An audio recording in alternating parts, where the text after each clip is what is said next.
I never really believed in the paranormal. I consider myself a skeptic and wholeheartedly believe that it is rational to question experiences without substantial evidence to back it up with. I do not believe in a higher power and consider myself to be an atheist, but after these accounts I had, I now believe that the afterlife does exist. Firstly, I wanted to reassure you all that I am not crazy. I'm not on any medication that causes me to hallucinate. I consider myself to be a competent human being, and during this experience, I was completely awake and alert. I was inexplicably looking out my bathroom window from upstairs. I say inexplicably because I can't even begin to explain why I felt the sudden urge to look outside my window. It was almost as if I felt some intense energy force me to look outside my window, and I couldn't resist it. So I was brushing my teeth, and that's when I noticed it. A cloaked figure, the size of a normal-sized man, floating across my courtyard, wearing all black. I wasn't able to get a good look at the apparition's face, because I had only noticed it from a side angle, and it was 20 feet away, moving across my line of vision, where I was able to get a side-on view of the hooded figure. My initial reaction, believe it or not, was met with apathy. I did not think anything of it, and so I went on with my daily routine. I think I may have been in denial about it, because I just didn't want to convince myself that spirits exist. And besides, I had an important job interview that I had to get ready for. A few days later, I was sitting in the living room watching YouTube videos on my laptop. I decided it was time for bed, so I closed my laptop since it was getting pretty late. I can't remember exactly what time, and I was home alone, but still alert. I just couldn't sleep. I had completely forgot about the experience I had a few days prior. Now this is where it gets extremely creepy. As I was heading upstairs to go to my room, I swear on my life, I heard a distorted voice saying the words death and now, whispered faintly in my ear. I can't even begin to explain the eeriness of it all. It just didn't sound human, and it had a certain calmness to it. 7 months later, my 27-year-old brother died in a horrendous accident involving a car hitting him on the M40 after he ran out of fuel and was walking down the hard shoulder to get to the nearest fuel station. Could this have been some sort of warning? I can't seem to find the answer I'm looking for on Google, so I've signed up on here in hope of finding some expert help. Again, I consider myself a logical human being, but after these experiences, it seems there's much more to this universe that I can't truly ever explain. This is one of the scariest experiences I've ever had, so I'm going to tell it to you right now. My friend and I were heading home from a friend of ours in a nearby town or village, I should say, because I live in a really remote location. It is at least 15 miles from my house, and there are a lot of alternative roads to use.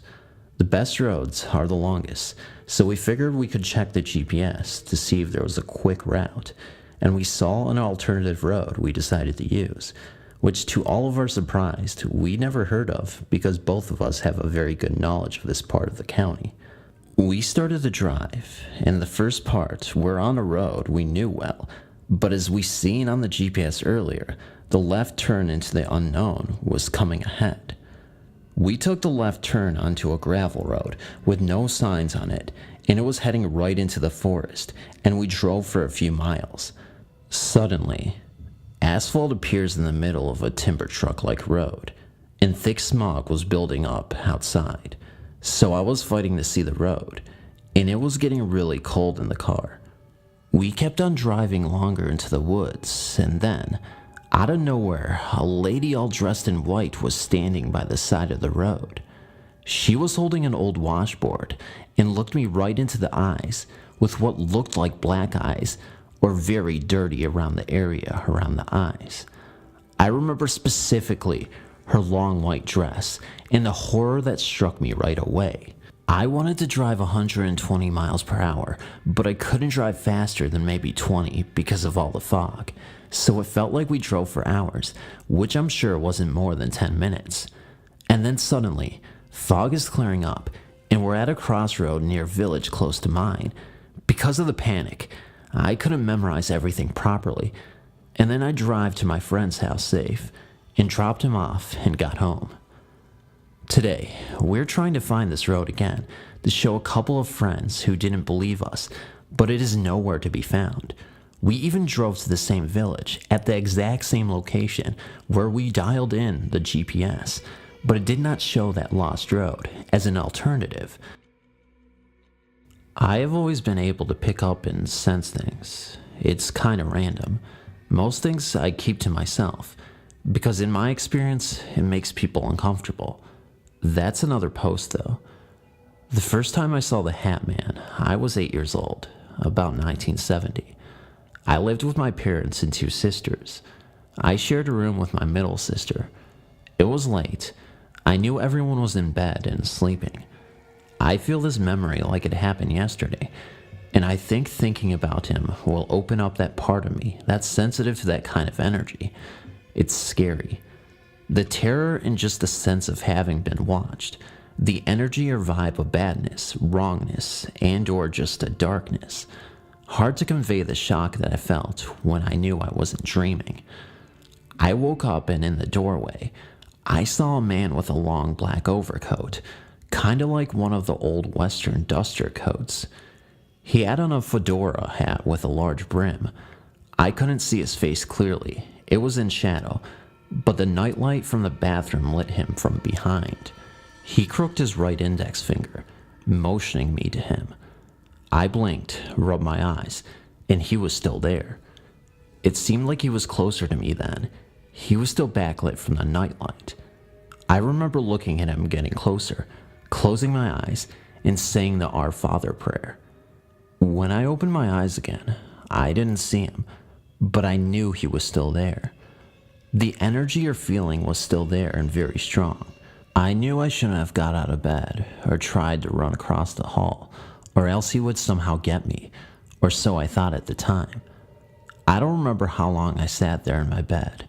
It seemed like a long time. I finally got up the courage to run to my parents' room. Don't think my feet even touched the floor. I woke my parents. The police came.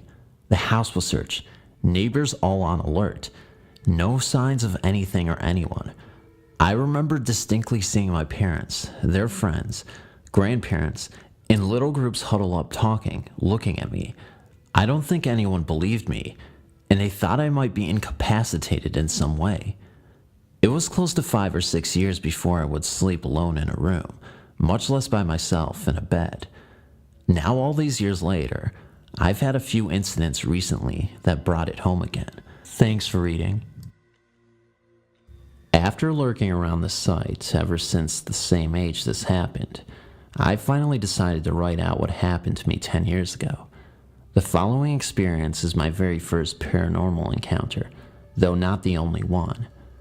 When I was in 3rd grade, I lived in the city of Spring, Texas, which is a suburb about 18 miles north of Houston. The subdivision this happened in was Oak Creek Village, Old Oaks.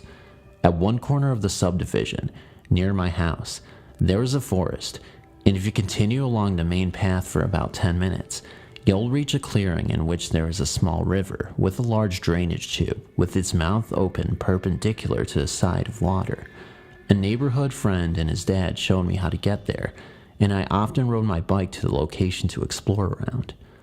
One holiday weekend, my mother invited a boy in my class named Steven to our home, as he was my only friend from school. I went to a school outside of our neighborhood because my mom taught there, and the nearby school wasn't very good. After playing baseball a bit, I told him about the forest, and he agreed to ride there on my scooter with me as I rode my bike. When we got to the clearing, we slid down the grass hill to get to the river, and Steven stepped on the rocks atop the water to enter the drainage tube as I watched from the grass nearby. About 20 seconds later, he walked out, looking quite bewildered, and said, "I just heard a gunshot in there." Being a brave child, and since I hadn't heard a gunshot, I wanted to investigate, so I walked on top of the rocks and peered into the drainage tube as Steven stood behind me, 7 or so feet away, not in vision of the inside of the tube. I had planned on walking inside the tube, but stopped because of what I saw. Inside the tube, about 50 feet away, was a glowing white figure, and though fuzzy-ish, was clearly in the shape of a human, as I could make out a head, shoulders, arms, legs, and torso, though there were no details. It was only an outline of mostly a man. Unable to comprehend what I was seeing, I could only stare at it in quizzical wonder. I started to look around the figure, but there was only darkness. It didn't appear as though anything, but the figure was inside the tunnel, and no noise whatsoever could be heard. I continued to stare at the figure, and saw that it appeared to be walking around within a small area, occasionally bending down and then standing back up. It seemed to be looking for something on the ground. As I continued to stare, I felt like it was gradually coming closer, at which point I realized, isn't that a ghost? Only having heard the word mentioned a few times before, and in scary stories, I started to worry about the danger of glowing figure behind me, so I stepped back, faced Steven, and told him what I was seeing. His eyes widened, and he told me we should get out of here, so we ran as fast as we could, and raced on my bike and scooter back to my home. Though I remember having a small interest before, this experience is what truly got me into the paranormal, and what led me to this very site 10 years ago. Though I've been back to the location several times after, as it is dangerous, I haven't ever stepped on the rocks leading into the tube since then. My own theory is that it was the ghost of a man who had died in the tunnel or nearby, and the gunshot was the sound of what had killed him. Though now an uninhabited and empty forest, I later found a mountain of bricks that I felt had been used to build a house in the clearing long ago. Hey guys, Phantom of Darkness here. I just want to let you know, if you like my content, please take the opportunity to comment, like, share, and subscribe. It really means a lot to me, and you're helping out my channel a ton if you do so. I recently reached 2K subscribers, and I'm so very excited and happy for that opportunity, and I'm willing to grow even more. And it couldn't have been done without your support. So guys, thank you so very much. I love you guys, and I'll talk to you later. By the way, sorry about the background noise. I know it's annoying. Bye-bye.